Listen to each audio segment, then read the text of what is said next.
Foi criado um comitê estadual para combater o greening em São Paulo. Eu converso agora com José Carlos Faria, coordenador das câmaras setoriais da Secretaria de Agricultura de São Paulo. Obrigada pela participação, seja muito bem-vindo. Bom dia, Renata. Bom dia a todos.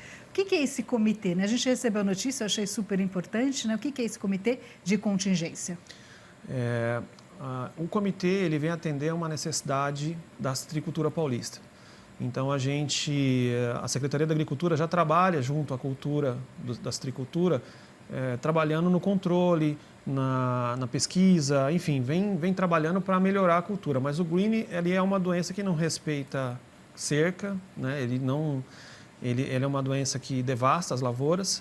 Então, a ação para se combater e para se monitorar precisa ser integrada. Por isso, da necessidade de se criar um comitê, por isso, da necessidade que a gente foi até o governador, a secretaria e a cadeia produtiva foi até o governador, e o governador, muito sensível ao fato, criou um comitê e vai dar a possibilidade da gente propor um programa estadual.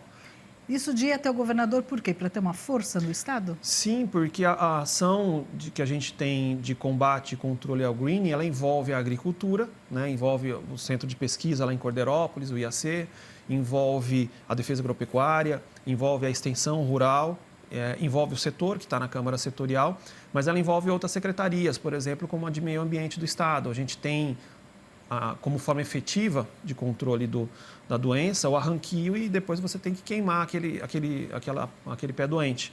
E esse processo depende de outras secretarias, como a CETESB. A gente tem parte de ações do programa, o fornecimento, a liberação para o mercado de moléculas biológicas, às vezes moléculas de produtos químicos, que hoje não estão na fila de registro, né? E aí isso você depende de outros órgãos, como o MAPA. A gente tem a erradicação de pomares caseiros, porque muitas vezes é um foco da doença. Isso envolve município, envolve sanidade municipal. Então, esse ato vindo do governador, a disposição de um decreto e a criação de um programa, ele dá mais amplitude e atende mais à necessidade do setor, né? E vocês tiveram que recorrer ao governador por quê? Qual que é a situação do greening, em especial? É no interior de São Paulo, tem uma região ali, algumas cidades, né? Isso, a região de Araraquara, principalmente, Limeira, né? Que já foi o celeiro de produção de laranja do estado. A gente teve que recorrer porque realmente a ação precisa ser efetiva e ela precisa acontecer com uma celeridade maior. A gente tem a citricultura no estado, ela tem uma história muito característica porque ela, ao longo dos anos, ela foi andando no estado, né? Então a gente tem região de Casa Branca, depois subiu um pouco para o oeste. Isso tudo foram formas de se estabelecer um manejo e controle de outras pragas, né? O que não foi feito, por exemplo, na Flórida, que já foi a maior produtor de laranja e hoje produz 20 milhões de caixa, um décimo do que a gente produz aqui. Então, ao longo dos anos, o Estado, a pesquisa agropecuária dentro da Secretaria, ela foi efetiva nesse controle.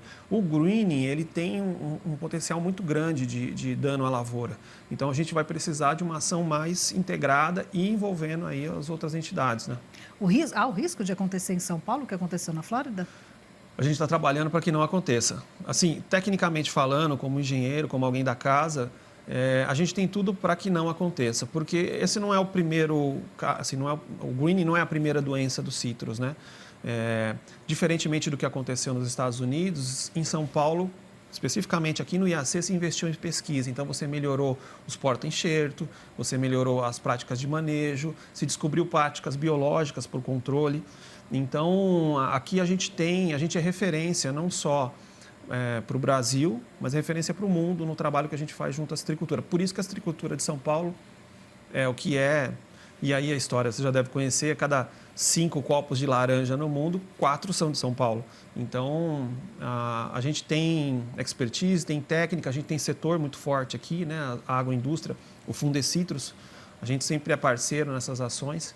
Então, a expectativa é que a gente possa ter celeridade, mas a gente trabalha com a possibilidade de controle e nisso dá a possibilidade de criar aí outras formas de manejo, de escapar pelo menos do HBL e até aparecer alguma outra praga de repente. Que aparece sempre, né? Mas explica para a gente como é que vai funcionar o comitê. A partir desse decreto, foi um decreto, É um né? decreto, vai ser publicado ainda. Vai ser publicado. Tá em elaboração, A partir da publicação do decreto, qual que é o próximo passo da Secretaria, do comitê? Esse comitê que vai ter os institutos da Secretaria de Agricultura, né? Pesquisa, Defesa Agropecuária e Extensão, tem a participação do setor através da Câmara Setorial. E aí vai ser juntado esse comitê a Secretaria de Fazenda, Secretaria de Ciência e Tecnologia, porque a gente vai contar com a FAPESP para pesquisar a pesquisa,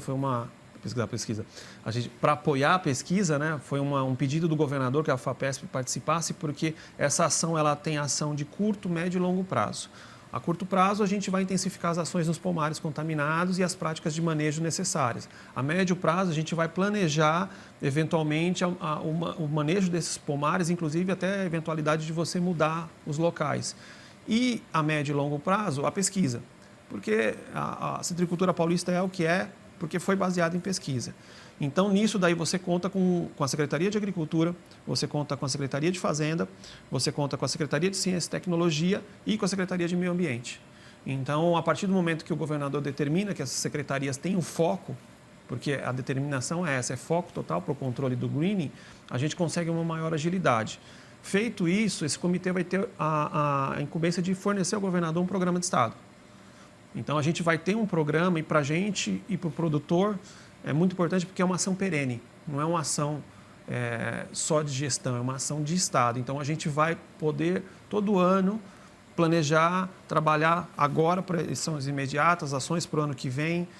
A gente usa muito como parâmetro que é feito na área animal. A gente teve, durante anos, a vacinação de aftosa, que São Paulo vai ter a última vacinação esse ano, né? Ano que vem a gente está livre, é a área livre de risco de aftosa. Mas todo ano você tinha uma campanha para vacinação de aftosa, todo ano você acompanhava a evolução do rebanho. O que a gente vai fazer com a cultura da citricultura, especificamente com essas doenças e agora o green, é justamente isso. Com um programa de Estado, a gente pode, tecnicamente, planejar e todo ano, e todo semestre, e a gente vai acompanhando uma dedicação específica, né? Pesquisa específica. O governador frisou muito isso na reunião, ele quer pesquisa aplicada, por isso da FAPESP e Ciência e Tecnologia no comitê, porque ele quer que a área de pesquisa tenha ali a informação do campo, do produtor, da secretaria, do pessoal que está envolvido com o tema, para que a gente tenha uma resposta mais imediata para o combate, né? E é importante essa ligação com a pesquisa, porque traz, além da resposta imediata, o planejamento para daqui a alguns anos, né? Que é importante porque as doenças existem. A gente não tem, principalmente numa cultura tão grande quanto é a do Estado. A gente costuma brincar que aqui no Estado são os 3 Cs, né? Café, cana e citros. Desses 3 C, a citricultura é a única que não tinha um plano exclusivo dela. Ela tinha ações dentro da Secretaria de Agricultura e ações de entidades como o Fundecitrus. A partir de agora, ela já é uma cultura de peculiar interesse do Estado, mas faltava isso. Então, a partir de agora, com esse programa, com esse comitê, que é um comitê, como eu disse, perene, a gente pode planejar isso. Então, olha, esse ano é o HBL, como foi o cancro, está controlado, né? A gente, recentemente, aí, um ano, 6 meses, a gente chegou a ter, no cancro, uma subida de incidência, né? E aí foi feito um trabalho com a Defesa Agropecuária, onde você saiu de 48 notificações na União Europeia para 3. Porque toda vez que uma laranja chega com cancro, lá porque é o fruto de mesa, a União Europeia identifica. E aí eu estou falando não só da laranja, também estou falando do limão Tahiti, que São Paulo virou o maior exportador de limão Tahiti também. A União Europeia notifica, às vezes devolve o lote. Uma ação que foi coordenada com a Associação Brasileira de Citros de Mesa, Fundecitrus, Defesa Agropecuária, diminuiu de 48 o número de incidências para 3. Então, você tem sob controle. O green, a gente espera que é o mesmo fato. O planejamento é justamente esse. Durante um período, a gente vai ter X notificações ou X incidência da doença, mas com esse planejamento, ao longo dos anos, a gente vai controlando até procurar exterminar. Você falou das ações, a primeira ação seria nos pomares, né? Isso. Você já tem uma ideia de quantos pomares, qual que é a incidência do green aqui em São Paulo? E como é que vai ser essa ação? Como é que vocês vão... esse decreto dá direito já à visita na propriedade? Queria saber como é que funciona isso como lei. Isso precisa ser uma ação coordenada, tá, né? O que a gente tem regiões. Então, a gente tem esse mapeamento, onde a gente já identifica regiões onde você tem uma alta incidência da doença. E você tem outras regiões onde a doença está chegando. Então, para cada uma, a gente vai ter um modo de agir. E é justamente isso que esse comitê, esse programa vai prever. Por isso, tanta gente envolvida, porque a gente tem, já como conhecimento técnico e como experiência, 2 pontos de disseminação alta do greening. As mudas, né, porque são mudas, às vezes, que não são certificadas, e aqui em São Paulo, a citricultura, o produtor rural trabalha só com muda certificada, que é um trabalho da pesquisa também do IAC, e pomares abandonados, ou pomares que a gente chama caseiros, fundo quintal, que tem sempre lá um pé de laranja, um citros, um taiti, enfim, um limão galego, que o pessoal chama, né? Então, essas ações, elas vão chegar até esses locais, porque esses locais são a grande fonte de disseminação da doença. Então, o greening anda bastante, até você me perguntou antes, mas o greening anda bastante na muda, né? O bicho não, mas a muda transporta, e aquele pé, muitas vezes, que está abandonado, aquele pomar que está abandonado, também transporta. Um fato que causa, às vezes, um pouco de dificuldade da gente lidar, por exemplo, com essa erradicação, é o próprio preço, né? O preço da laranja subiu muito. Então, mesmo que o cara tenha um pomar doente, ele não quer arrancar o pé, porque ele tem ali laranja para vender, porque o preço está alto. Então, a gente tem que entrar efetivamente com uma política pública que a gente possa oferecer para ele uma substituição daquele pomar, eventualmente. Olha, vamos trocar a cultura aqui por um período, até você ter a muda sadia, porque a gente precisa, eventualmente, substituir essas mudas, né? Esses pés vão ter que ser substituídos ao longo do tempo. A terra, o pé fica na terra? Quando você vai tirar o pé, mas você vai colocar um outro? Não, ele é característica da planta, né? Tá. É um psilídeo, né? É um bichinho, então ele fica na planta, e o que ele vai acontecendo é que, ao longo dos anos, ele vai diminuindo a produtividade, o suco, né? Vai ficando ruim, o fruto vai ficando seco, imprestável. Mas uma planta, por exemplo, pode viver aí até, sei lá, a gente tem 5, 6, até 8 anos, às vezes, a planta vivendo com a doença. O que ela vai fazer é perder a produtividade. Isso, em pomar de produtor rural mesmo, gente que produz para exportação ou para a indústria de suco, isso não existe. Ele procura automaticamente eliminar a doença e substituir esse pomar doente por um pomar novo. Agora, em casa, não. Em casa, você tem lá o seu fruto, às vezes você... Olha, Zé, tá ruim aqui, como é que eu faço, né? E o cara vai lá, passa dá uma nutrida no pé, ele fortalece, ele melhora um pouquinho, mas a doença está lá. E como é que a secretaria vai descobrir? Como é que o comitê vai descobrir esses pés A gente caseiros? tem, num primeiro momento, o principal trabalho já começa com a comunicação.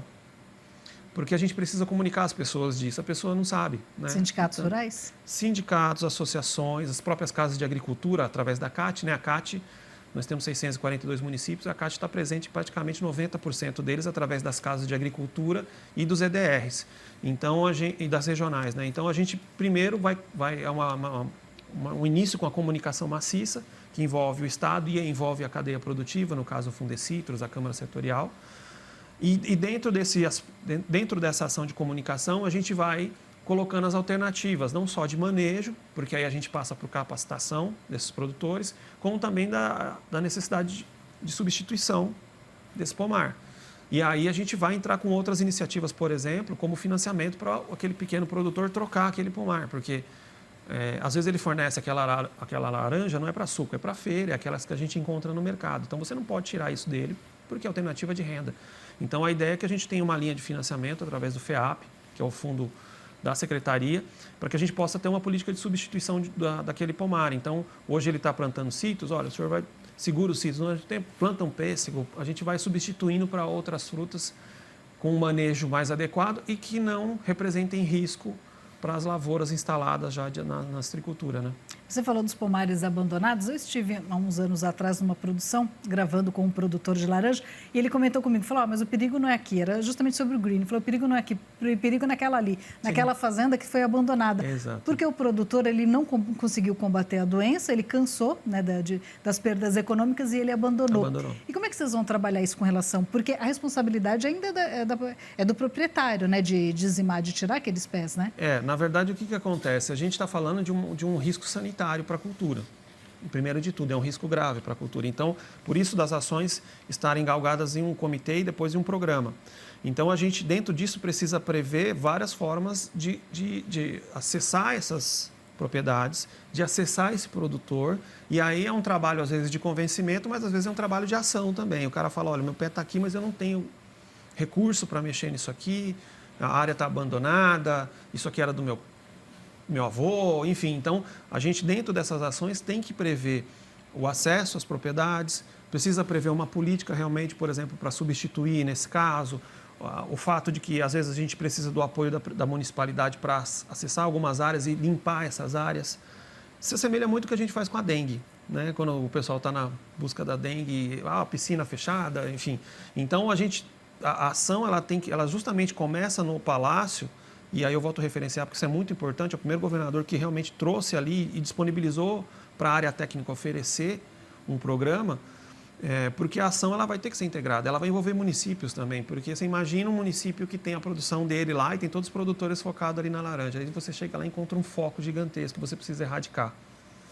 Você tem que ter escola, saúde, tudo depende disso. Você tem que ter um olhar social para o negócio. Então, assim, você não pode simplesmente falar, vou erradicar. Não, você tem que estabelecer um plano. E aí é justamente com essa participação dessas secretarias que têm link com a situação, a gente espera oferecer alternativas dentro desse programa para que a gente possa, por exemplo, acessar. O importante disso também é que, assim, tanto a área técnica da secretaria como a cadeia produtiva tem conhecimento de onde estão, tem essa análise, tem esse diagnóstico, sabe como controlar isso e sabe, inclusive, desse risco social. Então, toda essa ação ela é direcionada para combater o greening, fortalecer o setor e fortalecer também os produtores. Então, assim, a gente não tem expectativa de chegar lá e falar assim, você vai deixar de produzir, jamais. O que a gente vai oferecer alternativas para que, nesse momento, a gente possa controlar a doença e restabelecer a saúde desses pomares, para que daqui a alguns anos eles continuem tão produtivos. Porque a questão é justamente essa. Hoje eles estão altamente produtivos, mas a doença vai tomando conta e daqui a alguns anos você pode ter uma situação como a questão da Flórida, por exemplo. Zé Carlos, rapidinho para a gente encerrar o minuto das sementes. Você falou que São Paulo tem semente certificada, mas eu sei que tem produtor que às vezes vai atrás de uma coisa mais econômica. Como é que vocês vão fazer isso, fazer esse controle em relação às sementes que vêm de outras regiões que não são certificadas? Então, o que acontece? No caso do citros, a gente trabalha com tecnologia de porta-enxerto e muda. Então, é aquela situação onde você tem, o pessoal chama de cavalo, né? O pessoal conhece muito da uva isso, né? Então, você planta um porta-enxerto mais forte e depois você enxerta a planta. Essa tecnologia já está aqui no estado, isso já existe legislação para isso, ou seja, a gente já pode combater a venda dessa muda não certificada e isso já é feito hoje. O que vai acontecer é que esse combate vai ser intensificado. Então, aquelas mudas que vêm de viveiros não certificados, a gente vai pegar. A questão aí, volto a dizer de novo, o grande produtor não, o produtor rural que trabalha com a citricultura, ele já muitas vezes sabe disso, e aí ele não procura essas mudas. O problema está no pomar caseiro, né? Vamos torcer, então. Obrigada pela participação, obrigada por ter vindo e ter esclarecido, foi super importante. Até a próxima. Obrigado.